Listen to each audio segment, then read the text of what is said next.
audience is only Jesus. நம்ம சேவிக்கிற ஒரே ஆளு வந்துட்டு ஆண்டவர் இயேசு So ஒண்டிதான். church, to encourage you, let me tell, even when no one else is worshiping, Jesus is there watching you worship.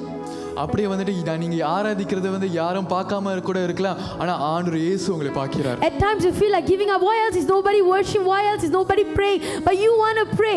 Let me tell you, continue doing that, because you're not doing for men, but you're doing unto the one who seated on the throne. He's watching you, and he's the only audience of one that you should please.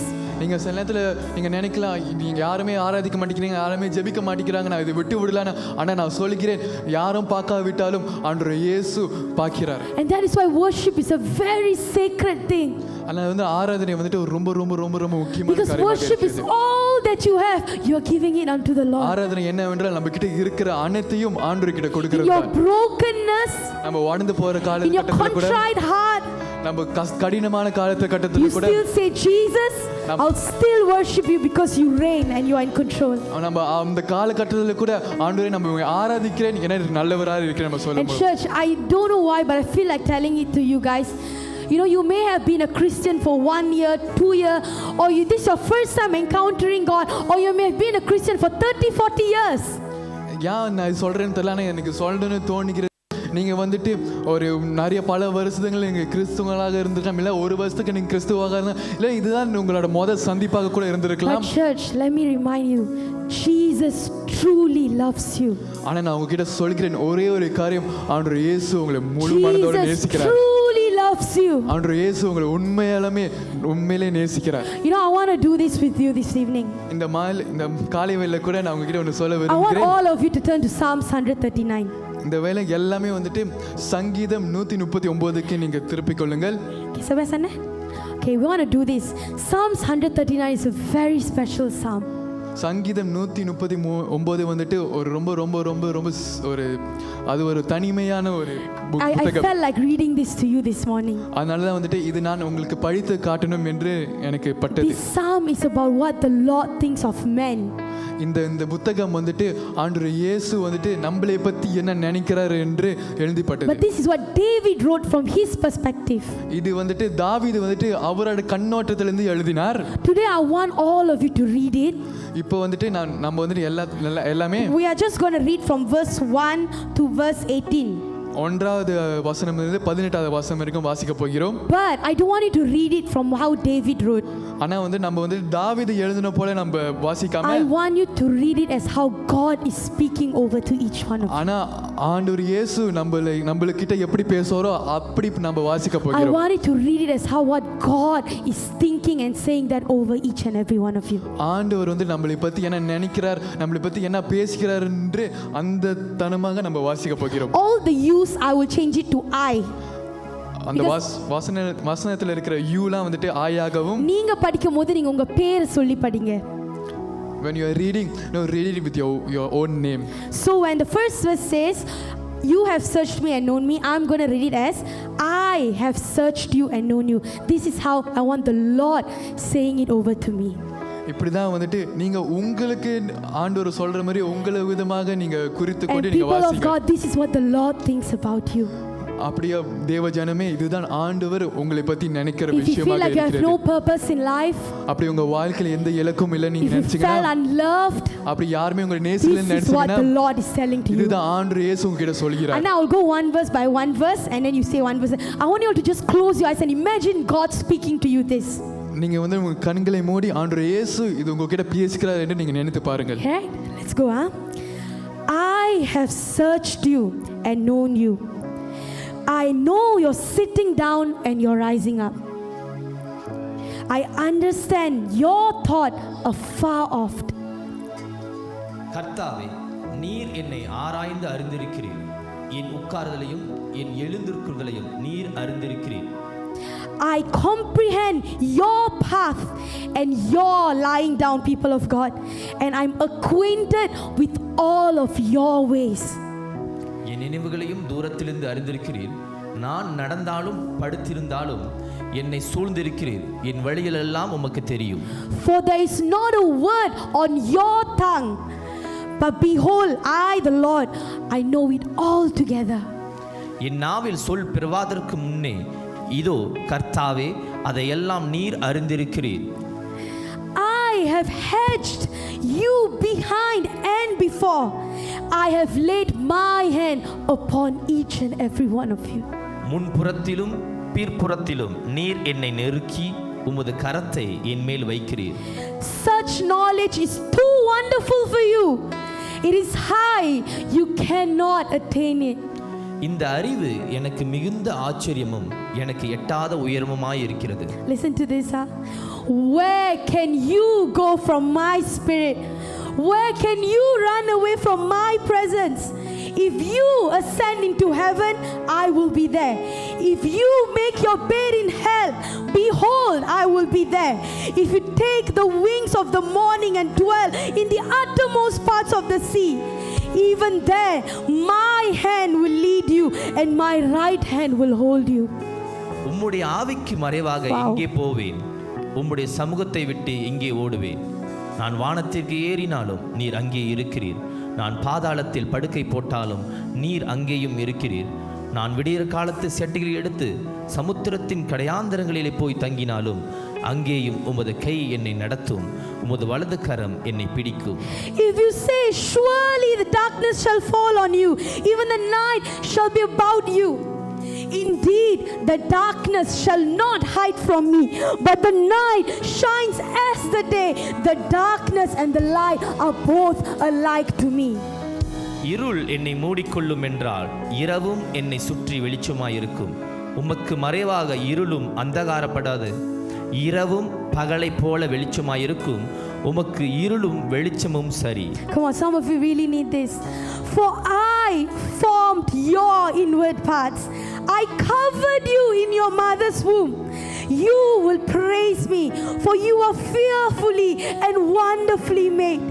And that my soul knows well. Marvelous are my works, marvelous are my works, and that your soul knows very well. நீர் என் உள்ளத்திரங்களை கை கொண்டிருக்கிறீர். என் தாயின் கற்பத்தில் என்னை காப்பாற்றினீர். நான் பிரமிக்கத்தக்க அதிசயமாய் உண்டாக்கப்பட்டபடியால் உம்மை துதிப்பேன். உமது கிரியைகள் அதிசயமானவைகள், அது என் ஆத்மாவுக்கு நன்றாய் தெரியும். If you're still thinking God doesn't care about you, listen to this. Your frame was not hidden from me when you were made in secret and skillfully wrought in the lowest parts of the earth. My eyes saw your substance being yet unformed, and in my book they were all written, all the days fashioned for you, when as yet there were none of them. நான் ஒளிப்பிடத்தில் உண்டாக்கப்பட்டு பூமியின் தாழ்விடங்களில் விசித்திர வினோதமாய் உருவாக்கப்பட்ட போது என் எலும்புகள் உமக்கு மறவாயிருக்கவில்லை. என் கருவை உம்முடைய கண்கள் கண்டது. என் அவயங்களில் ஒன்றாகிலும் இல்லாத போதே அவைகள் அனைத்தும் அவைகள் உருவேற்படும் நாட்களும் உமது புஸ்தகத்தில் எழுதியிருந்தது. How precious are my thoughts to you. How great is the sum of them. If you should count them, there will be more in the number than the sand. When you're awake, you will still be with me. தேவனே, உமது ஆலோசனைகள் எனக்கு எத்தனை அருமையானவைகள். அவைகளின் தொகை எவ்வளவு அதிகம். அவைகளை நான் எண்ண போனால் மணலை பார்க்கிலும் அதிகமாம். நான் விழிக்கும் போது இன்னும் மண்டையில் இருக்கிறேன். What a beautiful psalm. எவ்வளவு ஒரு அழகான ஒரு விஷயமாக இருக்கிறது. Church, this is what the Lord is saying over you. இதுதான் ஆண்டவர் நம்மை நோக்கி சொல்கிற ஒரு காரியமாக இருக்கிறது. Even when you're not born, நம்ம பிறக்கிறதுக்கு முன்னாடியே, you weren't even the ball of cells that you were in your mother's womb. நம்ம ஒரு கருவறதுக்கு இருக்கிறதுக்கு முன்னாடியே அவர் நம்மளை அறிந்த தேவனாக இருக்கிறார். But God knew all the days of your life. அவர் வந்து நம்மளை நாட்களே அவர் எழுதி வைத்து விட்டார். And he wrote it all down in his book. அவரோட புத்தகத்திலே எல்லாத்தையும் எழுதி விட்டு விட்டார். So why are we still thinking that Jesus, you don't care about me? அப்ப ஏன் நம்ம ஆண்டவரை நோக்கி கேட்கிறோம், ஆண்டவரே நீங்க இன்னும் என்னை பத்தி ஒன்றும் நினைக்கவில்லையா நம்ம கேட்கிறோம். Jesus, you know something, the world these days, you see, Jesus freely came. ஆண்டவர் வந்து ஒரு இலவசமாக வந்தார் இந்த உலகத்துக்கு. And he freely gave his life. இலவசமாக அவரோட வாழ்க்கையை நமக்கு தந்தார். So that he didn't have to come down here.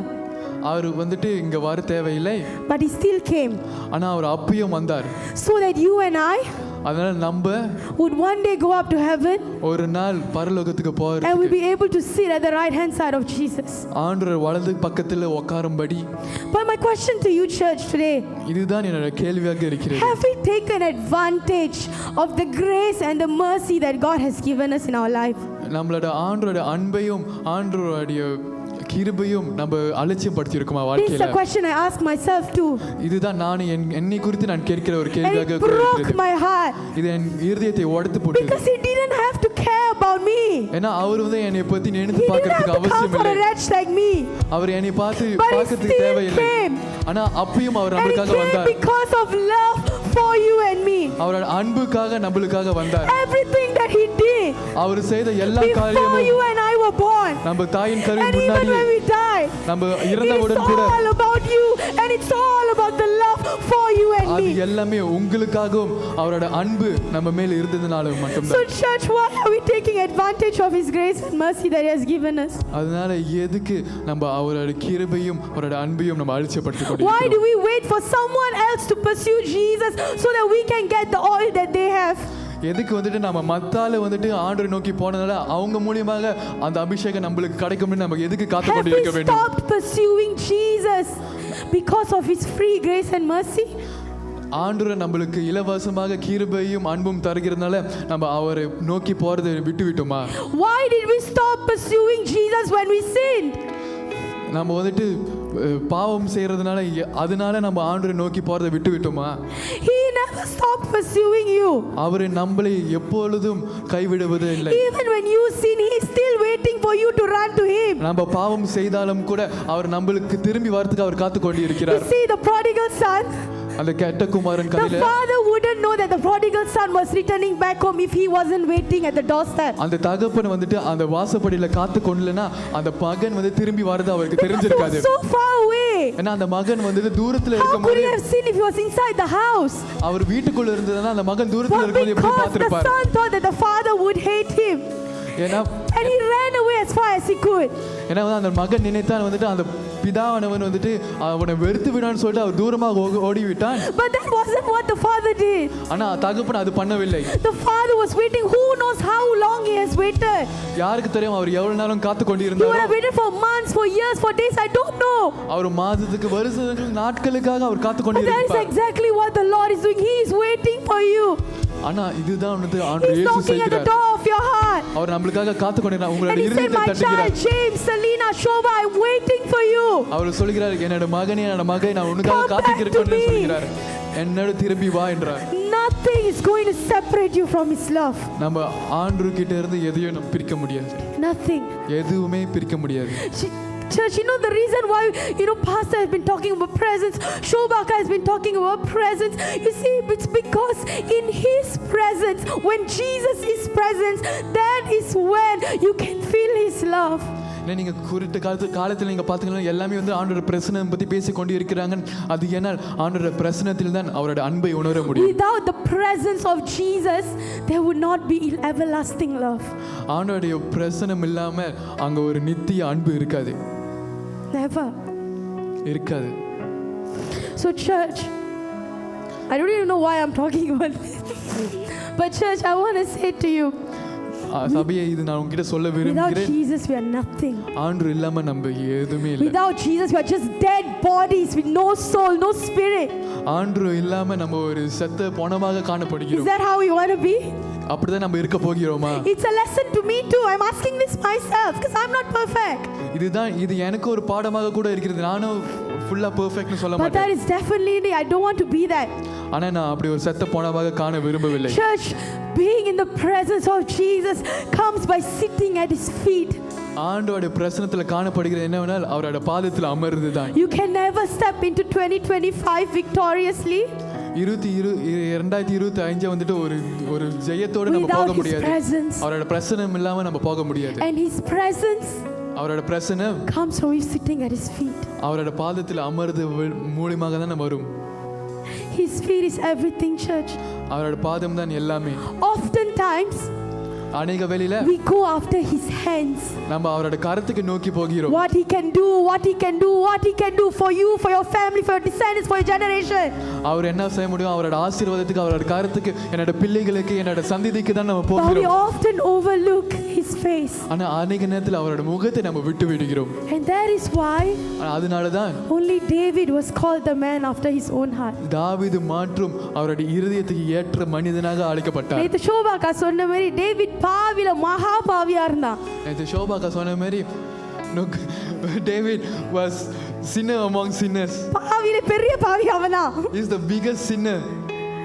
But why was he called the man after his own heart? ஆனா அப்பயும் தாவீது வந்துட்டு ஆண்டவர் எனக்கு இருதயத்துக்கு ஏத்த மனிதனாய் அழைக்கப்படுகிறார். Because when no one else choose to seek his face, David choose to seek the face of Jesus. வேணா யாரும் தேடாவிட்டாலும் தாவீது ஆண்டவரின் முகத்தை தேடினார். You know, there's this story about Mary and Martha.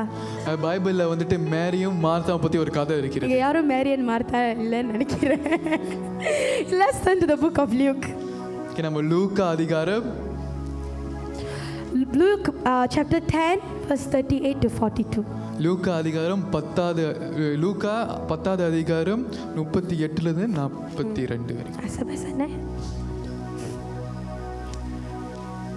பின்பு அவர்கள் பிரயாணமாய் போகையில் அவர் ஒரு கிராமத்தில் பிரவேசித்தார்.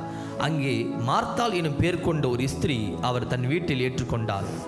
அவளுக்கு மரியாள் எனப்பட்ட ஒரு சகோதரி இருந்தால்.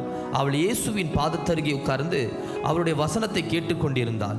மார்த்தாளோ பற்பல வேலைகளை செய்வதில் மிகவும் வருத்தமடைந்து அவரிடத்தில் வந்து, ஆண்டவரே, நான் தனியே வேலை செய்யும்படி என் சகோதரி என்னை விட்டு வந்திருக்கிறது குறித்து உமக்கு கவலை இல்லையா? எனக்கு உதவி செய்யும்படி அவளுக்கு சொல்லும் என்றாள். இயேசு அவளுக்கு பிரதியுத்தரமாக, மார்த்தாளே, மார்த்தாளே, நீ அநேக காரியங்களை குறித்து கவலைப்பட்டு கலங்குகிறாய். அவ்வளவுதான் அப்படிங்க. அண்ணா நெக்ஸ்ட் verse படிங்க. தேவையானது ஒன்றே, மரியாள் தன்னை விட்டு எடுபடாத நல்ல பங்கை தெரிந்து கொண்டாள் என்றார். Amen. You see our church, verse 39, it says, and she had a sister called Mary, who also sat at the feet of Jesus and heard his word. So there were two people. There were Mary and Martha. It's a very famous story. இந்த கதையில பாத்தீங்கன்னா ரெண்டு பேர் இருந்தாங்க. இது எல்லாத்துக்கும் தெரிஞ்ச ஒரு கதையா தான் இருக்கும், மேரியும் மார்த்தாவும். But in the story, in the verse, it says Mary sat at the feet of Jesus. அந்த வசனத்துல நீங்க பாத்தீங்கன்னா மேரி வந்து ஆண்டவரோட பாதத்துல உட்கார்ந்தாங்க. And she chose the good part. அவங்க வந்துட்டு ஒரு நல்ல பகுதியை தேர்ந்தெடுத்தாங்க. Many times you often overlook Martha. நம்ம வந்து அநேக வேளையில நம்ம மார்த்தாவை வந்துட்டு நம்ம பார்க்கிறது இல்ல. We keep saying like, oh, Jesus would have despised Martha because she was just doing and doing Mary, Mary, Mary, Mary. Every time we could talk about Mary. எல்லாமே வந்துட்டு மேரி பத்தி தான் பேசுவாங்க. மார்த்தாவை கெட்டது செஞ்சிட்டாங்க நம்ம நினைச்சு கொண்டு இருப்போம். Listen church, there was nothing wrong in Martha. Martha வந்து எந்த தப்பும் செய்யவில்லை. Martha was an amazing woman. Martha வந்துட்டு ஒரு நல்ல பெண்மணியாக இருந்தாங்க. She was a woman of servanthood. அவங்க வந்துட்டு ஒரு சேவை செய்கிற ஒரு பெண்மணியாக இருந்தாங்க. You know who knows love languages? You know everyone has love languages, right? The way you express your love to people. எல்லாத்துக்கும் வந்துட்டு ஒரு விதமான எப்படி நீங்க அன்பை வந்துட்டு வேற ஆளுக்கு செலுத்துவீங்கன்னு காமிப்பீங்கன்னு வேற ஆளுக்கு வேற வழிகள் இருக்கும். Maybe Martha's love language is acts of service. மார்த்தாவோட வந்துட்டு அன்பின் வெளிப்பாடு வந்துட்டு அவர் செய்கிற காரியத்துல இருக்கலாம். She spent her time just serving. Oh, இது பண்ணல, Jesus வராரு, I need to do this, I need to cook, தேத்தாரை கலக்கணும், வாடை பொரிக்கணும். She would have gone saying the help me. அதெல்லாம் வந்துட்டு மார்த்தா வந்துட்டு இந்த அநேக காரியத்துல வந்துட்டு செய்து கொண்டு இருந்தாங்க. Because நான் லாஜிக்கலா சொல்றேன், ஜீசஸ் ஒண்டியா வரல. He would have probably come with his disciples. And நம்ம கலாச்சாரத்துல if people come in தக்க நான் உங்களை வெறு கையா போ சொல்றதா? No, right? So she would have probably done something. It's logical. You think about it. Right? So that's what probably she would have done. But Mary, you see, she wasn't wrong.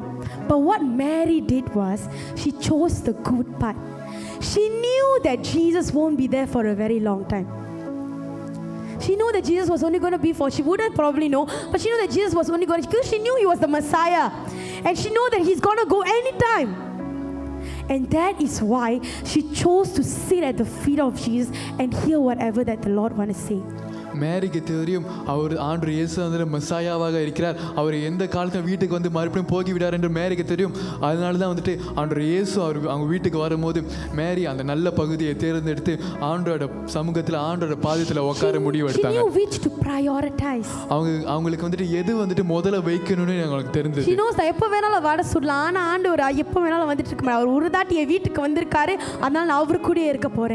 Mary knows that you can serve anything at any time, but Jesus is there at one time, and that is the priority. Because Mary knows Jesus that. was present there. ஏன்னா வந்துட்டு ஆண்டவர் இயேசு வந்து அந்த இடத்துல இருந்தார். And when he's present, she knew that she would get love, she would get peace, she would get everything that she wanted. மேரிக்கு தெரிந்தது அவரோட பிரசன்னத்துல வந்துட்டு அவங்களுக்கு கிடைக்க வேண்டிய எல்லா காரியம் அவரோட பிரசன்னத்துல கிடைக்கும் என்று மேரிக்கு தெரிந்தது. Just this morning I want to ask you, இந்த காலை வேளையில நான் உங்ககிட்ட கேட்கிற கேள்வி, are you being a Mary or a Martha? நீங்க மேரியாக இருக்கீங்களா அல்லது மார்த்தாவாக இருக்கிறீங்களா? I know it's very easy to say, oh I'm Mary, நான் மேரியா தான் இருப்பேன், நான் எல்லாம் பண்ண மாட்டேன், நான் வந்து எப்போ வேணாலும் I'll just seek the presence of Jesus. It's very easy to say. I also say I'm Mary, but most times I'll be Martha. It's very easy to say, but being Mary comes with a cost. நம்ம வந்துட்டு வாயில சொல்றதுக்கு ரொம்ப சுலபமான காரியமாக இருக்கிறோம், ஆனா மேரியாக இருக்கிறதுக்கு அதுக்கு ஒரு விலை இருக்கிறது. Being a Mary comes with a price to pay. மேரியாக இருக்க வேண்டியதுக்கு அங்க நம்ம செலுத்துறதுக்கு ஒரு விலை இருக்கிறது. Being a Mary comes with a commitment. மேரியாக இருக்கிறது அது ஒரு ஐக்கியம், ஒரு அங்க ஒரு and that is why most times we tend to be Martha instead of Mary. அதனால அநேக வேளை வந்துட்டு நம்ம மேரி இல்லாம நம்ம மார்த்தாவாக இருக்கிறோம். Because being Mary means ஏன்னா மேரியாக இருக்கிறது that you still choose to worship the Lord when your children passed away or your parents passed away. மேரியாக இருக்க வேண்டிய என்ன காரியம் என்றால் அப்படியே நம்மளோட உடன்பிறப்புகள் இறந்து விட்டால் கூட நான் ஆண்டவரை துதிப்பேன் என்றுதான். Because being Mary means that you still love the Lord when your life is falling apart.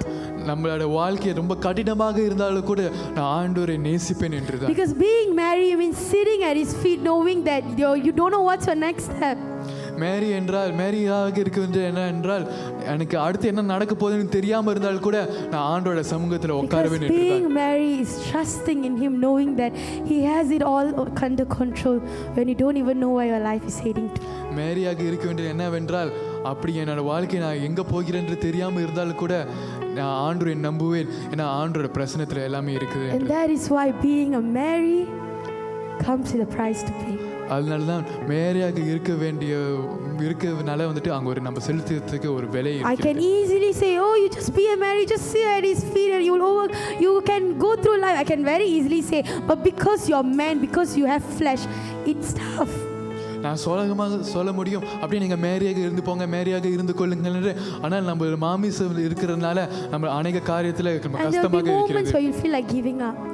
அநேக காரியத்தில் நம்ம விட்டு விடலாம் என்று நம்ம நினைக்கலாம். But I want to encourage you this morning, church. ஆனா நான் உற்சாகப்படுத்த விரும்புகிறேன். Being at the feet of Jesus ஆண்டவருடைய பாதத்தில் அமர்கிறது all you ever need. அது மட்டும் தான் நமக்கு தேவை. Charles Spurgeon said this. ஒரு சார்ல்ஸ் ஸ்பர்ஜன் என்ற ஒரு தேவ மனுஷன் சொல்கிறார். அவர் சொல்கிறார், imagine not that to sit at the feet of Jesus at all, and imagine if it's a very small and unmeaning thing.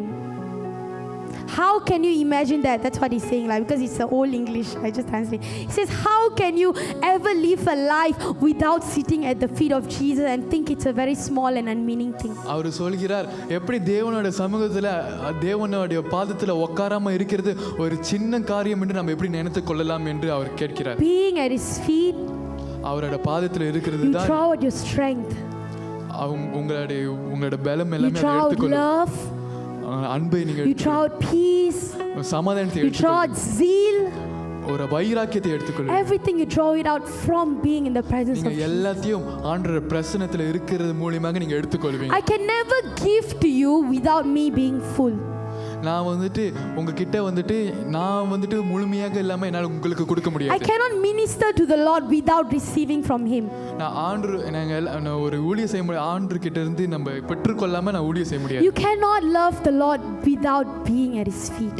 நம்ம ஆண்டவரை வந்துட்டு ஆண்டவரோட பிரசன்னத்துல இல்லாம நம்ம ஆண்டவரை நேசிக்க முடியாது. And that is why it's so important, church. அதனால நான் சொல்கிறேன் ரொம்ப ரொம்ப முக்கியமான காரியமாக இருக்கிறது. If you want to cross 2025 being presence filled, அப்படி நீங்கள் இந்த 2025 வந்துட்டு நீங்கள் ஒரு ஆண்டவர் பிரசன்னத்தில் நீங்கள் போக போகிறீங்கன்னா you need to learn to sit at the feet of Jesus. அப்போ நீங்கள் வந்துட்டு ஆண்டோட பாதத்தில் உட்காரத்துக்கு நீங்கள் கற்றுக்கொள்ள வேண்டும். Jesus is very kind. ஆண்டவர் வந்துட்டு ரொம்ப ரொம்ப He's இரக்கமுள்ளவராக very இருக்கிறார். gentle.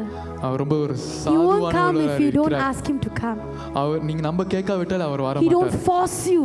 அவர் நம்மளை வந்துட்டு அப்படி அழுத்த மாட்டார். But the moment you say Jesus come, he will come and show up ஆனால் நம்ம instantly. வந்துட்டு ஆண்டவரே நீங்க வாங்க இங்க சொல்லும் போது அவர் கண்டிப்பாக வருவார். That's why sometimes the simplest of prayer is your tears. அதனால தான் வந்துட்டு அநேக நேரத்தில் ரொம்ப சுலபமான ஜெபம் என்னவென்றால் நம்மளோட கண்ணீர். You don't have to say anything. நம்ம எதுவும் சொல்ல தேவையில்லை. All you need is just cry before the Lord and he will show up. நம்ம செய்ய வேண்டிய ஒரே ஒரு காரியம் நம்ம ஆண்டவரோட பிரசன்னத்தில் அழுவ வேண்டியதான், அவர் கண்டிப்பாக வருவார். You see, we have been talking about presence and being with Jesus, and Shobaka talked about hearing his voice yesterday. நம்ம It's a powerful sermon yesterday. ஆண்டவரோட பிரசன்னத்தில் எப்படி இருக்கிறது, ஆண்டவரோட பிரசன்னத்தை பற்றி பேசி நேற்று கூட நம்ம எப்படி ஆண்டவரோட குரலை கேட்கிறது என்று நம்ம கேட்டோம். Church, you cannot be in the presence of Jesus. நீங்க வந்துட்டு ஆண்டவரோட பிரசன்னத்தில் இருக்க முடியாது. You cannot sit by his feet. நீங்க அவரோட பாதத்தில் அமர முடியாது without hearing his voice. அவரோட வார்த்தையை குரலை கேட்காம. If you want to hear his voice, அப்படி நீங்க ஆண்டவரோட குரல் நீங்க கேட்க you need to sit by the feet of Jesus. நீங்க ஆண்டவரோட பாதத்தில் உட்கார If I வேண்டும். want to hear Gaby speaking to me, அப்படி நான் வந்துட்டு டனிதா பேசுறது I cannot be outside of church. நான் வந்துட்டு இந்த சர்ச்சுக்கு சபையின் வெளியே இருக்க அவ முடியாது. எவ்வளவு கத்தி பேசினாலும் எனக்கு வராது. How loud I shout, she cannot hear.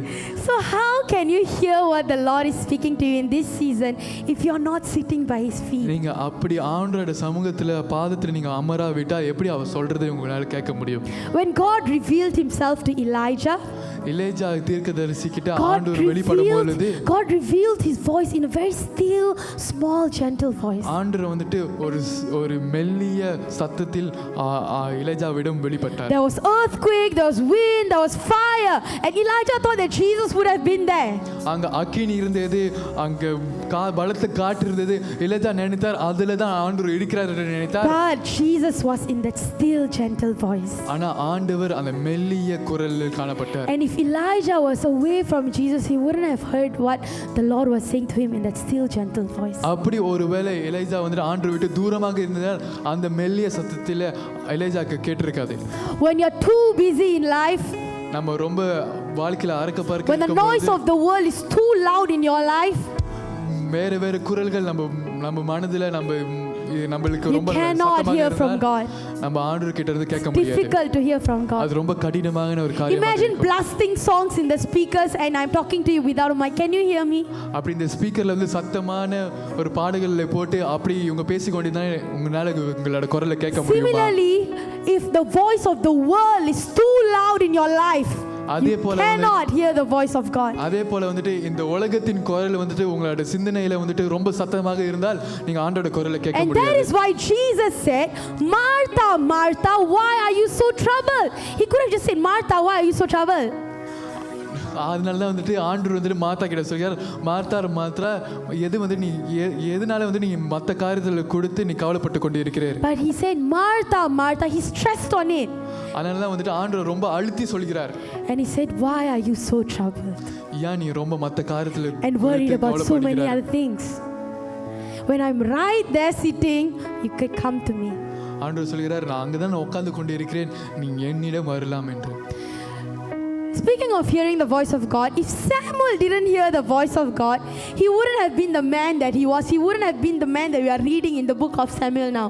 தேவனோட குரல் பற்றி பேசிக்கொண்டு இருக்கிற பொழுது அப்படி சாமுவேல் வந்துட்டு தேவனோட குரலை கேட்க விடாம போய் இருந்தாருன்னா நம்ம சாமுவேல் பத்தி நம்ம படிச்சிருக்க மாட்டோம், சாமுவேல் இருந்திருக்க மாட்டாரு. Hannah dedicated Samuel when he was a baby.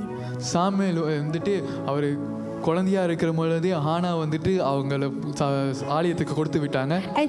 And she made a pledge before the saying that in everything that you let it be for your glory, he will be in your house. Hannah வந்துட்டு சாமுவேலை கொடுக்கும் பொழுது Samuel எது செய்தாலும் வந்துட்டு உம்முடைய மகிமைக்காகவேன்னு சொல்லி சாமுவேலை வந்துட்டு ஆலயத்துக்கு கொடுத்து விட்டாங்க. And when Samuel grew up, he had the choice to leave the house of God.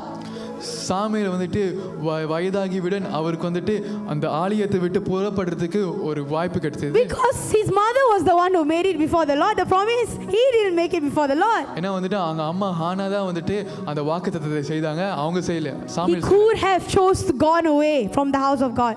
Samuel வந்துட்டு ஆலயத்தை விட்டு புறப்பட்டு போயிருக்கலாம், But he didn't. ஆனா சாமுவேல் செய்யல. Because he knew that ஏன்னா அவருக்கு the தெரியும், moment he responded to Lord saying, "Here I am, Lord, your servant," அவர் எப்போ வந்துட்டு அடியே நான் இங்க இருக்கிறேன்னு சொல்லும் பொழுது he probably would have been sitting by his feet all along his life. அவர் அந்த நாட்களிலிருந்து அவர் எப்பொழுதும் ஆண்டவரோட சமூகத்தை ஆண்டவரோட பாதத்தில் தான் காணப்பட்டு இருந்திருப்பார். He was like, being in the feet of Jesus is probably the best thing, the best place that I would ever be. அவர் கண்டிப்பாக நினைத்திருப்பார், இந்த ஆண்டவரோட சமூகத்தில் ஆண்டவரோட பாதத்தில் உட்கார்றது தான் இந்த உலகத்தில் இருக்கிற And he சிறந்த probably காரியம் wouldn't என்று. want to do anything else. அவருக்கு கண்டிப்பாக வேறு எதுவும் வேண்டாம் என்று சொல்லியிருப்பார். Psalms 27:4 says, சங்கீதம் 27 அதிகாரம் 4 வசனம் சொல்கிறது, one thing I've desired of the Lord, that I will seek and that I will dwell in the house of the Lord all the days of my life. That I'll dwell in the house of the Lord all the days of my life, to behold the beauty of the Lord and to inquire in his temple. கர்த்தரிடத்தில் ஒன்றை நான் கேட்டேன், அதையே நாடுவேன். நான் கர்த்தருடைய மகிமையை பார்க்கும்படியாகவும் அவருடைய ஆலயத்தில் ஆராய்ச்சி செய்யும்படியாகவும் நான் என் ஜீவனுள்ள நாளெல்லாம் கர்த்தருடைய ஆலயத்தில் தங்கியிருப்பதை நாடுவேன். Jesus, church, there's no better place to be in than being by the feet of Jesus. ஆண்டவரோட பாதத்தில் உட்கார்ந்து தவிர்த்து வேறு எதுவும் சிறந்த காரியம் இல்லை. And this is our desire. This should be our desire, that we will dwell in the house of the Lord. That we will be like Jacob, the generation who seeks after him. ஆண்டவரோட சமூகத்தில் உட்கார்றது மட்டும்தான் நம்மளோட வாஞ்சியாக இருக்க வேண்டும். எப்படி யாக்கோபு போல எந்த ஆண்டவரை தேடுகிற ஒரு சந்ததியாக நம்ம இருக்க வேண்டும். Church, I want to tell you, Jesus is more interested in your heart than your being. நான் இது சொல்ல விரும்புகிறேன், ஆண்டவர் வந்துட்டு உங்களுடைய இருதயத்தை தான் குறித்து ரொம்ப வாஞ்சியாக இருக்கிறார். Jesus is more interested in your heart than your calling over your life. உங்களுடைய வாக்குத்தத்தங்களை மேலாக காட்டிலும் உங்களுடைய இருதயத்தை நோக்கி தான் அவர் வாஞ்சியாக இருக்கிறார். Jesus is more interested in you than the ministry that you are serving in. நீங்க வந்துட்டு என்னென்ன ஊழியம் செய்யறதுல காட்டிலும் உங்களுடைய இருதயத்தை குறித்து தான் அவர் வாஞ்சியாக இருக்கிறார். Jesus is interested in you. உங்களை குறித்து தான் அவர் வாஞ்சியாக இருக்கிறார். Because what profit, in Matthew 26:16 it says, for what profit is it to a man if he gains the whole world and loses his own soul? Or what will a man give in exchange for his soul? இந்த உலகத்தில் எல்லாம் இருக்கிற எல்லா காரியத்தையும் எடுத்துக்கொண்டு ஆனால் அவரோட ஆத்மாவை இழந்து விட்டால் அதுல நம்மளுக்கு லாபமாக என்ன இருக்கிறது என்று அந்த வசனம். So what profit is it for us if we go around doing everything? I'm doing this for the Lord, I'm doing this for the Lord, but your heart is not of the Lord.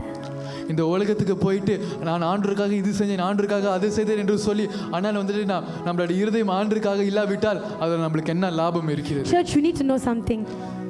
சபையாரே நம்மளுக்கு ஒரு தெரிஞ்ச when we were created, we were all created with a hole in our heart.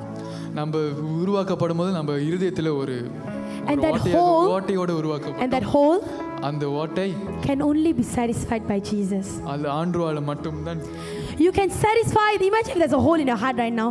You can satisfy it with your work. You can satisfy it with your ministry. You can satisfy it with your family. You can satisfy it with all the things.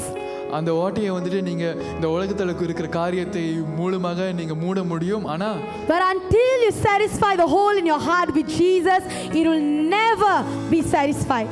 ஆனா ஆண்டவர் வந்து உங்க இருதயத்துல வரவரைக்கும் அது வந்துட்டு ஒரு நிலையான ஒரு காரியமாக இருக்கிறது. Because honestly, nothing else can take the place of Jesus. உண்மையாக சொல்ல விரும்புவது என்ன என்றால் ஆண்டவரை தவிர்த்து வேற எதுவும் அந்த இடத்தை எடுக்க முடியாது. When you were created by God, நீங்க உருவாக்கும் பொழுது your heart was created with a place that only Jesus can satisfy whatever that is craving or whatever that it needs. உங்க இருதயத்துல இருக்கிற அந்த ஒரு இடம் ஆண்டவரால மட்டும் தான் அதை பூர்ணிக்க முடியும். And that is why no matter what we do, it will never be enough. அதனால தான் நம்ம எது செய்தாலும் வந்துட்டு அது ஒரு பூர்ணமாக இருக்கிறது. Only Jesus can make it enough. அதனால தான் நான் சொல்கிறேன், ஆண்டவர் இயேசு ஒண்டிதான் உங்களை பூர்ணமாக ஆக்க முடியும். And that is what Mary did. அதான் மேரி செய்தாங்க. You know, Mary was by the feet of Jesus all the time. Mary of Bethany. மேரி வந்துட்டு எப்பொழுதும் வந்துட்டு ஆண்டவரோட பாதத்துல தான் காணப்பட்டாங்க. Luke itself, you can see 3 times she was just by the feet of Jesus. நீங்க Luke புத்தகத்துல நீங்க பாத்தீங்கன்னா 3 தடவை அங்க ஆண்டவரோட பாதத்துல அமர்ந்தப்பட்டாங்க. Was with Martha her sister in her house in Bethany. முதல்ல வந்துட்டு பெத்தனில வந்துட்டு மார்த்தா அந்த வீட்ல. Second time when she was anointing his feet. ரெண்டாவது வாட்டி வந்துட்டு மார்த்தா மேரி வந்துட்டு ஆண்டவரோட பாதத்தை வந்துட்டு கழுவிட்டு இருக்கும்போது. And third when Lazarus died. மூணாவது வந்துட்டு Lazarus மரித்தபோது. Even through the death of her brother, she was by the feet of Jesus. அவங்களோட சகோதரர் மரித்து போன வேளையில கூட மேரி வந்துட்டு ஆண்டவரோட பாதத்துல தான் காணப்பட்டாங்க. She was weeping, she was crying, she was broken. அவங்க உடைந்து போய் அழுந்து கொண்டு இருந்தாங்க. But she still chose to be by the feet of Jesus. ஆனா அவங்க அந்த காலகட்டத்துல கூட ஆண்டவரோட பாதத்துல தான் காணப்பட்டாங்க. தாவீது. Let's go back to David. David committed a sin, right? தாவீது வந்து ஒரு பாவம் செய்து விட்டார். He had adultery with Bathsheba. அங்க வந்துட்டு ஒரு செய்யக்கூடாத காரியத்தை அவர் செய்து விட்டார். And Bathsheba was pregnant. பெத்ஷிபா வந்துட்டு மாசமாக விட்டாங்க. And God told that baby will die. ஆண்டவர் சொன்னார் அந்த குழந்தை வந்து இறந்து போகிவிடும் என்று சொன்னார். So David went for 7 days. He fasted, he prayed, he knelt before the Lord. Say, Jesus, I don't want the baby to die. அதனால தாவீது வந்துட்டு 7 நாட்களுக்கு உபவாசம் எடுத்து அந்த இடத்துல முழங்கால் படியிட்டு, ஆண்டவரே இந்த குழந்தை இறந்து போக கூடாது என்று அவர் மன்றாடினார். No food, no water, just him. He begging and crying and fasting. Say, Jesus, I don't want that baby to die. எந்த உணவும் இல்லாமல் எந்த தண்ணீரும் இல்லாமல் அவர் அப்படியே மன்றாடி கொண்டு இருந்தார். 7 days later, 7 நாட்களுக்கு பிறகு the baby died. அந்த குழந்தை இறந்து போய்விட்டது. The baby wasn't alive in Bathsheba anymore. அந்த குழந்தை இறந்து போய்விட்டது. But you know what he did? And the people, his guards, his chiefs, they were very afraid to go. If this David, they were very afraid to go and talk to David. Oh no, how to tell him that the child died? அந்த David கூட இருக்கிறவங்க வந்து Go read in the Bible, First Chronicles. David கூட வேலை செய்றவங்க அவங்க Samuel, sorry. They were very afraid to go and talk to him. எப்படி நான் இது சொல்லுவேன் என்று. But you know what David did? ஆனா டேவிட் என்ன செய்தாங்க தெரியுமா? He fasted, he pleaded before the Lord, right? அவங்க தாவீது வந்து ஆண்டவர்கிட்ட மன்றாடி கொண்டிருந்தார். But when they came and tell him the news, ஆனா அவங்க வந்துட்டு தாவீது கிட்ட அந்த விஷயத்தை சொல்லும்போது he didn't react like how the people imagined. அவங்க வந்துட்டு அவங்க நினைத்தபடி அவர் செய்யல. He just okay, and you know what he did? He went back to the feet of Jesus. அவர் ஓகேன்னு சொல்லிட்டு மறுபடியும் ஆண்டவரோட பாதத்துக்கு போனார். And he was just weeping before him. அவர் மறுபடியும் ஆண்டவர் பாதத்துக்கு முன்னாடியே போயிட்டு மன்றாடி knowing that Jesus was the one who said that the baby would die. அவருக்கு தெரியும் ஆண்டவர் இயேசு தான் வந்துட்டு இந்த குழந்தை இறந்து போய்விடும் என்று சொன்னார். He still went back to Jesus. அப்பையும் அவர் மறுபடியும் ஆண்டவர் கிட்ட போனார். Because he knew that Jesus was in all control.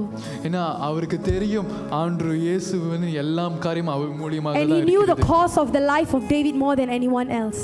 ஏன்னா வந்துட்டு தாவீதுக்கு அவரோட வாழ்க்கையின் மதிப்பு வந்துட்டு வேற யாரை காட்டிலும் அவருக்கு ரொம்ப தெரியும்.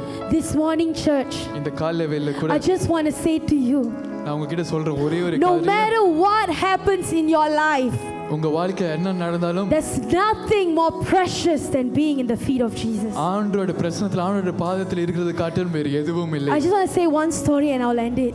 ஒரே ஒரு கதையை சொல்லிட்டு நான் முடிக்க போகிறேன். In the book of Luke, when Jesus was with his Pharisees, அவரோட மூப்பர் கூட இருக்கும்போது Mary walked into the room. மேரி அந்த அறைக்குள்ள வந்து, and in that story if you see, she wasn't a woman of a respectable woman because of the things that she did. அவங்க வந்துட்டு ஒரு சமுதாயத்துல ஒரு மதிக்கப்பட்ட பெண்மணி இல்ல, ஏன்னா அவங்க செய்த காரியத்தினால. And the Pharisees probably would have seen her by the door and they were like, yeah, vandirukka, they would probably said that. அந்த பரிசேயர்லாம் வந்துட்டு பார்த்துட்டு நான் சொல்லிருப்பாங்க, யா மேரி இங்க வராங்க. But you know what she did? ஆனா அவங்க என்ன செய்தாங்க தெரியுமா? She didn't care who was around her. அவங்க சுத்தி யார் இருக்காங்க அவங்க கவலை இல்லை. Jesus was sitting. ஆண்டவர் இயேசு உட்கார்ந்து கொண்டிருந்தார். She ran to him. அவங்க நேரா ஆண்டவருக்கு நோக்கி வந்து she started crying. அவங்க ஆண்டவர்கிட்ட அழுந்து she started washing his feet with her tears, அவங்களோட கண்ணீர்கள் மூலியமாக ஆண்டோட பாதத்தை கழுவி and she started wiping his feet with her hair. அவரோட பாதத்தை வந்துட்டு அவரோட முடி மூலமாக தொடத்து A woman's hair was considered their glory. It's in the Bible. ஒரு பைபிளில் போட்டுக்கிறது ஒரு பெண்மணியானவன் முடி வந்துட்டு அது ரொம்ப ரொம்ப அவங்களுக்கு ரொம்ப முக்கியமான ஒரு விஷயமாக இருக்கு. But she chose to let that go. ஆனால் வந்துட்டு அதையும் அவங்க விட்டு She washed and wiped his feet with her hair. ஆண்டவரோட பாதத்தை அவங்களோட முடியின் மூலியமாக கழுவி தொடுத்தாங்க. And then அதுக்கப்புறம் she anointed his feet. அவங்களோட ஆண்டவர் இயேசுவோட பாதத்தை அவங்க அபிஷேகித்தாங்க. She poured it in an alabaster jar and she poured it at his feet. அந்த விலை உயர்ந்த எண்ணெயின் மூலமாக ஆண்டவர் இயேசுவோட பாதத்தில் That oil ஊற்றி in that jar would have costed her whole life salary. அது அவங்களோட ஃபுல் காசை அவங்க செலவழித்து அது ஒரு விலை உயர்ந்த ஒரு எண்ணெயாக And she இருக்கு. just poured it at his feet. ஆனா அது அப்படியே வந்துட்டு ஆண்டவரோட பாதத்தில் ஊற்றி Because she knew ஏன்னா அவங்களுக்கு தெரியும் that the people around her will be there, but that Jesus is more precious to her than anything else. அவங்களுக்கு தெரியும் ஆண்டவர் இயேசு தான் வந்து மற்ற எல்லா காரியத்தையும் காட்டிலும் ரொம்ப முக்கியமானவர். That was the sacrifice she gave to Jesus. அதுதான் வந்து மேரி செய்த ஒரு காரியமாக இருக்கிறது. See church, in an altar ஒரு பலிபீடத்துல fire can't come down without sacrifice. ஒரு அக்கினி வந்துட்டு ஒரு பலியின் இல்லாம அங்க வர முடியாது. In your life, in the altar of your life, நம்ம வாழ்க்கையின் பலிபீடத்துல fire won't come down if there's no sacrifice. பலி இல்லாவிட்டால் அந்த அக்கினி வராது. That was Mary's sacrifice. அதுதான் மேரியின் பலிபீடமாக Her whole life, her tears, her washing his feet with her hair and pouring that oil in that alabaster jar, that was her sacrifice. அவங்களோட பலி என்னவென்றால் அவங்களுக்கு கொடுத்து அவங்களோட முடியை கொடுத்து அவங்களோட கண்ணீரை கொடுத்து அவங்களோட விலை உயர்ந்த எண்ணெயை கொடுத்தது தான் அவங்களோட பலியாக இருந்தது. My question to you this morning is, என்னோட கேள்வி உங்களிடம், what is your sacrifice to the Lord? உங்களோட பலிபீடத்தின் பலி என்னவென்று? Are you willing to be the generation that seeks him? அவங்க ஆண்டவர் இயேசுவை தேடுகிற ஒரு சந்ததியாக நம்ம இருப்போம். Are you willing to present a sacrifice that will be pleasing to him?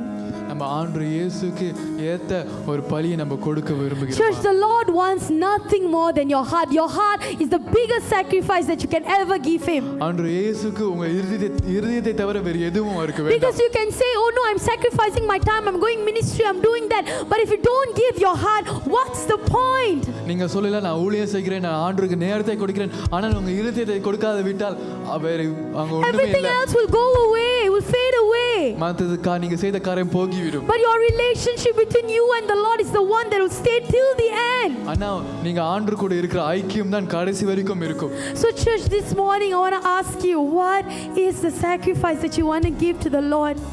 ஆனால் இந்த காலையில நான் கேட்கிறேன், நீங்க ஆண்டவர் இயேசுக்கு கொடுக்க போகிற பலி என்ன? If it means sitting by his feet even when the sound of this world is too loud, do it.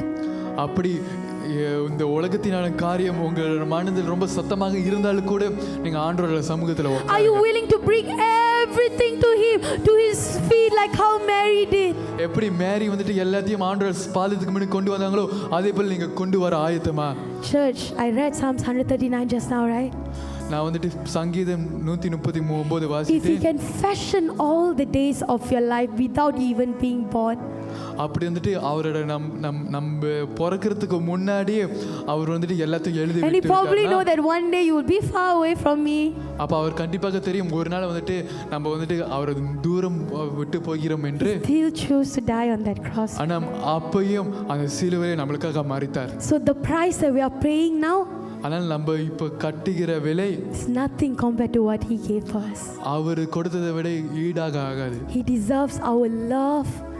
அவருக்கு நம்மளோட அன்பு, he deserves our honor, அவரோட நம்ம வந்துட்டு கொடுக்கிற மரியாதை, deserves our praise, நம்ம கொடுக்கிற ஆராதனை, everything that we say deserves his glory.